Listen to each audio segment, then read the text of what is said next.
สบายดีจ้ามาท้าทำไทยสำเนื้อไทยสำเนือไทยสำเนื้อได้เฮ็ดเวียกนำนี่ก็ได้สบายดีโอ้ยเฮ็ดเด่นโทรศัพท์เนาะสบายดีรถบ่มีน้ำมันเอามานอนพักอยู่เสร็จเหรอเฮือนนั่นน้องสายเหรอแม่นแหละนี่มาแวะซื้อข้าวหลามข้าวหลามเซฟเข็มทางเนาะนี่ข้าวได้ลาบ่ซอยบ่เอามะกรูดเอามะกรูดให้ได้สิเอามะกรูดโดนเลยว่ะได้ขายดีบ่แม่เอ้ยได้ขายดีบ่พอได้เยอะเนาะ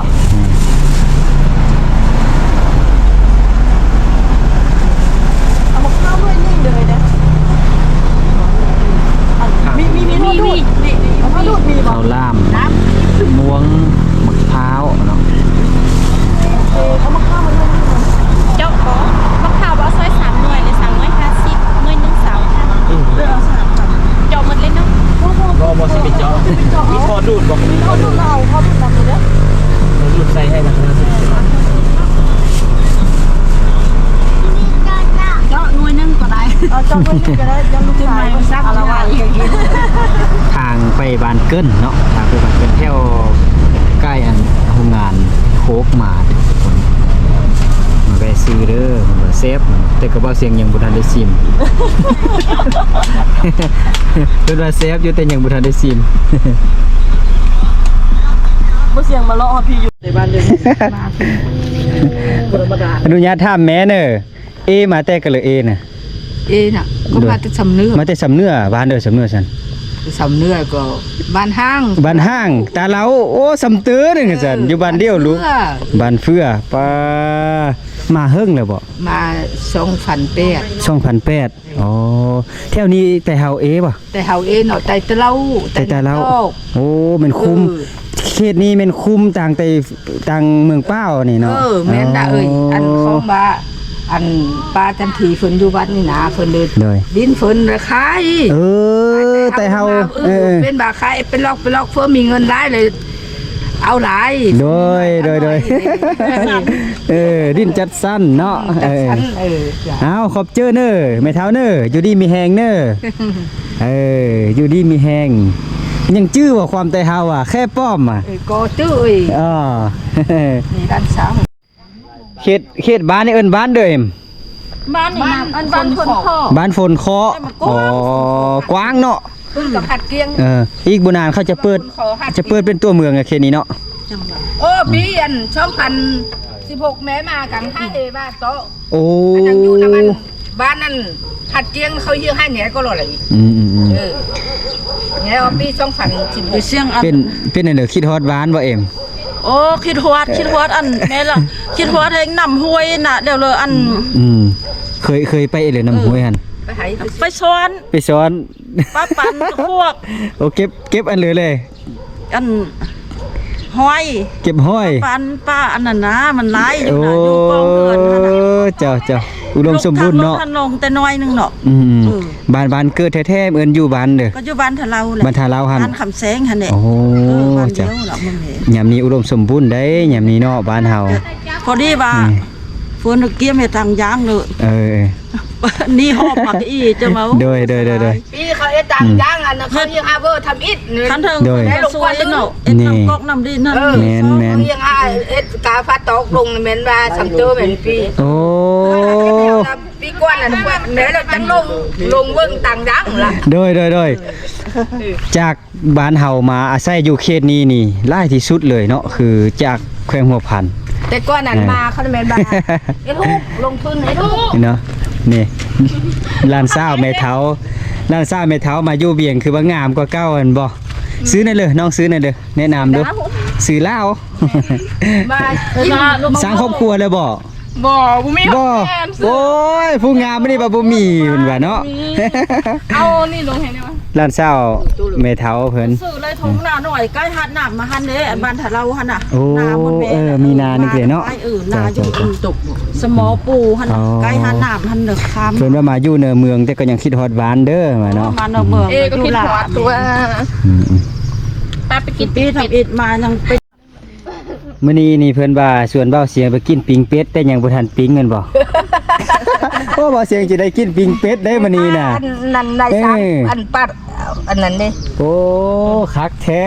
เพิ่นน่ะ เอา เนาะ อินหยุดตุ่มนี่ไหม เบ้าเสียงนี่มาถึกโอกาสแท้ได้ฮันดิไว้ดิ มีหัน โอ้จะได้กินปิ้งเป็ดหนังตุบเย็นๆโอ้คักแท้มื้อนี้น่ะ มันนอนมันอยู่บ้านเต่าเนาะหรืออยู่ อยู่บ้านเมืองพัด บ้านพัดเนื้อ บ้านพัดเนื้ออ่า ตะกี้น่ะ อืม อันเอ้ยเอาเมียได้ก็เป็น ยก เป็ ขึ้ น น ลูกเปิดอยู่บ้าน โอ้ยเกี่ยมปิ้งเด้อบ่นี่ ยังไม่ราคาดิ ยังบ่ทันได้ครัวอันนี้บ่โอ้เบาเสียงมาถึกจุดแท้มื้อนี้น่ะ ไปคิดปิงเป็ดเนี่ยเนาะ เพิ่นว่าจิอันปิ้งเสียมสู้เนาะซี่มือน้องสาวว้าเบาเสียงมีจิทากินอยู่ได้นี่ เขาห้องเป็ดเขาห้องลูกเป็ดเลย ห้องตัวเสียมได้เนาะบ้านเฮา เขาห้องลูกเสีย นี่ไอเดือดแป้งได้บ่น้องกินบ่เดือดแป้งหั่น กิน กินโอ้ยคักแท้ ใช่ โอ้ย แล้วพักคือว่า เย็นดีเนาะอากาศเย็นดีเนาะเอ็มเนาะ หวานล่ะ แม่นั่นมาแล้วยังฝนตกอะแห้ง อ๋อ ใช่พ่อเมียจะมาปาดแม่ขอนะไม่ใช่ปาดผม เบาเวียงจันทน์แม่มาอยู่เวียงน่ะ เก่งใจ เบาเวียงจันทน์แม่ ใส่เนื้อเฮาใส่เสื้อ โอ้ยมาเลาะเบิ่งบรรยากาศเขตเฮานี่เพิ่นว่าเอามะม่วงมาสู้เด้อบัดนี้บุ้มเอิ้นบุ้มบ่แม่เฒ่าเนี่ยนี่น่ะเอิ้นบุ้มบ่ ไอ้เพื่อนมันลุก บุ้มใบน้ำเป้านี่บ่ วูบมันห่วงลงเตละมือน่ะนะ โอ้ ลมฝนลมฝน ฝนตกลงเพิ่นบุ้มเอาไว้ เดี๋ยวกี้กันย่างมั้ย นี่โอ้มีหลายแท้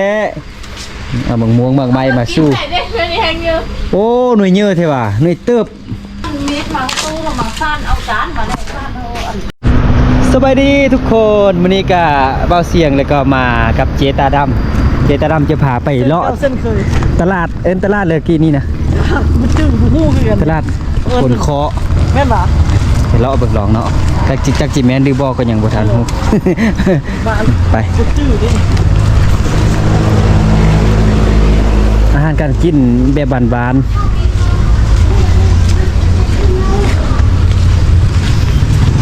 อ๋อโอ้อากาศเย็นเข้ามาข้างในกระโยะ ให้ขาดขาด แมงด้า ไปกันนาตัวละเข้าห้างย่าไปเลยตัวมันเข้าห้าง ปากขอเจ๊แต่จีซื้ออันเด้อ ชื่ออันนี้ ซื้อไก่ โดยตัวงามๆแล้วเอางามเลย ซื้อไก่ไปปิ้งเนาะปิ้งขาปลาแดก นั่นวัดเท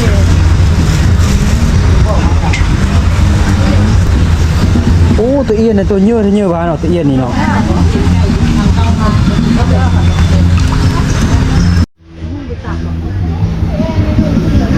ข้าวเหนียวใช่บ่มีบ่ข้าวเหนียวเพิ่นอยู่นอกอ่ะอ๋อ ใช้บ้านผมมันยังบ้านบ้าน มะม่วง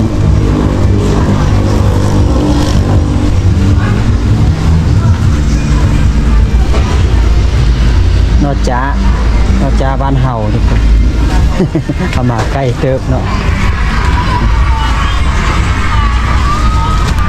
เป็นตอนเที่ยงนะคนก็จะน้อยเนาะคือจะเป็นต้นแรงต้นเศร้าคนจะหลาย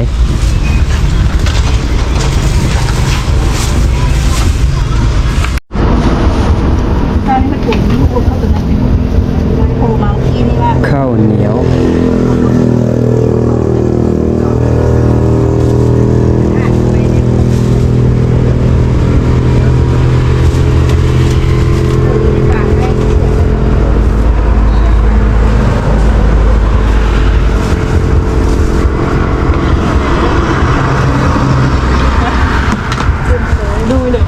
เพิ่นให้เฟื่อ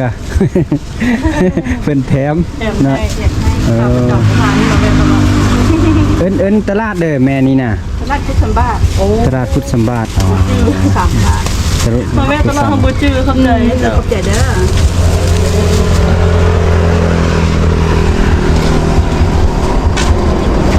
ต อนนี้เราก็เกี่ยมจะเดินทางต่อแล้วทุกคนตัวนี้ก็เลาะมาแล้วก็ฮอดส่วนเนาะส่วนเจตาดำก็เป็นบรรยากาศหนึ่งที่อากาศเย็นโอ้อยู่แถวฟูเข้าควายไปเนาะตีนฟูเข้าควายว่ะเนี่ยเพื่อนตีนฟูเข้าควายเนาะ อ่างน้ำต้น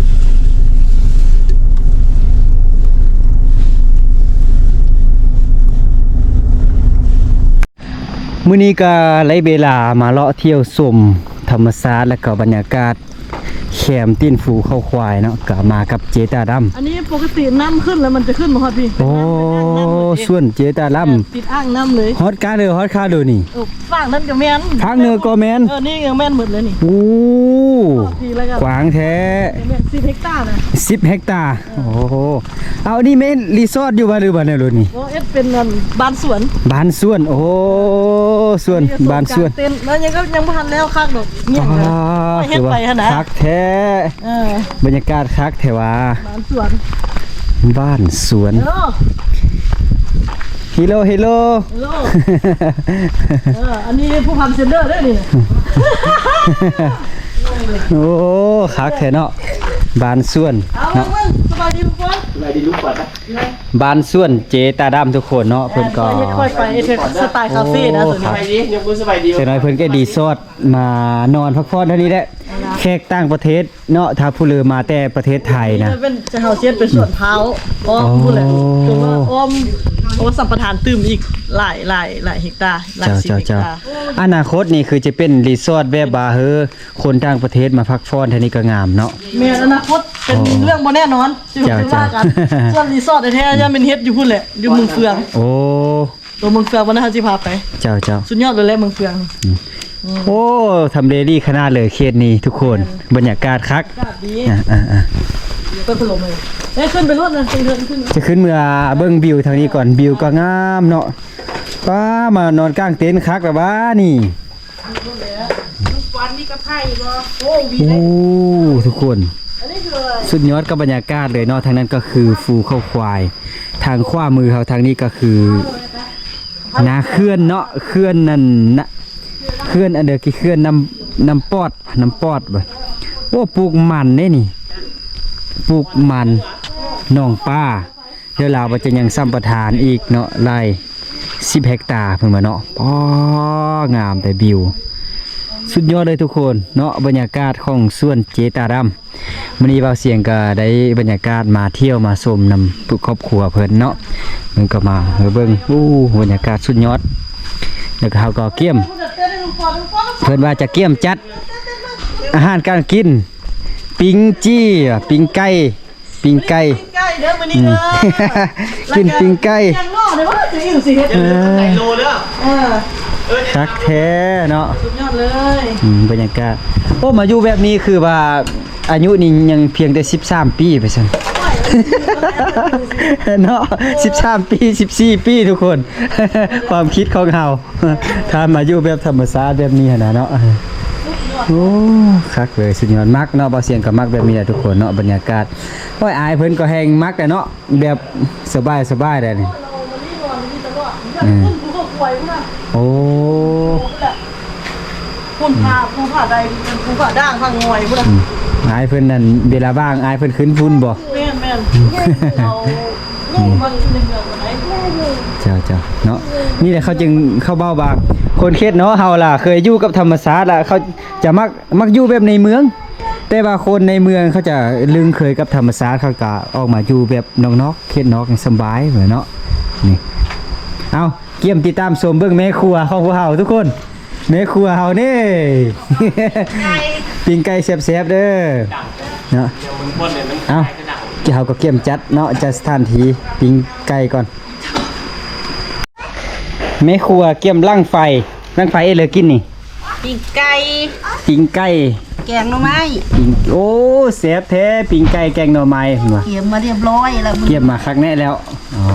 เกี่ยมสิได้กินข้าวปลาแล้วเนาะ ตำพุง บรรยากาศตำหุ่งเด้นี่บ่โอ้เย็นดีขนาดเลยทุกคน มันนี่เย็นไม่ได้ฝนตก ต้องไฟลุกแล้วเกี่ยมจะได้กินปิ้งไก่แล้วนี่เธอเจ็บเนอะนี่เธอเจ็บเนอะซาวสำเนื้อ ก็ซื้อเอาอันแคนมาครับ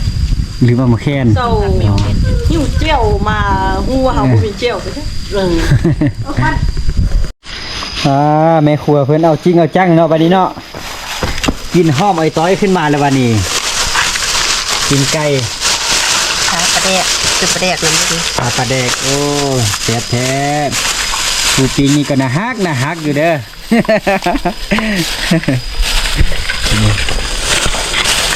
โอ้กินหอมเลยนี่คือเขาเลยเกียมกินนี่บรรยากาศคักเลยเนาะเกียมจะแกงหน่อไม้เด้อาหารการกินกับบ่มีหยังหลายทุกคนมีแต่นี่ปลาแดกแกงหน่อไม้เอาเฮ็ดเอาเลยโอ้ผสมหลายสิ่งหลายอย่างน่าจะแซ่บเลยเนาะเป็นบรรยากาศหนึ่งที่มีความอุดมสมบูรณ์นี่อยู่ทางนี้เดียวไปทางเด้อไปอันเครื่องทางนี้ก็เห็นแต่ฟูเลยฟูเข้าควายเนาะฟูเข้าควายบรรยากาศคักจื้อเอ้ยก็มาตลอดวะเป็นทีเหลือมาตลอดอ่ะอ๋อคักบอกมาอยู่แบบนี้นะคักเลย อากาศดีบอก เมื่อวานก็มา เมื่อวานก็มาอ๋อ มีมาอีก มีไหมเนาะได้มานอนจากบ้านได้อีกนะ ยังเดียว ยังวะโอ้คน มันยังบุญสำเร็จครับ โอ้ถ้าสำเร็จจะเอาเต็นท์มานอนในสบายเนาะ แม่น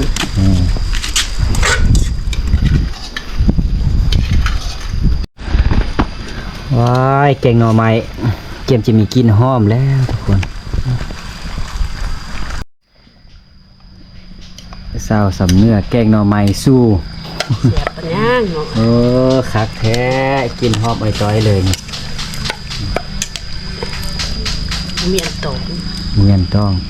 ก่อนเงียนฮอดเอา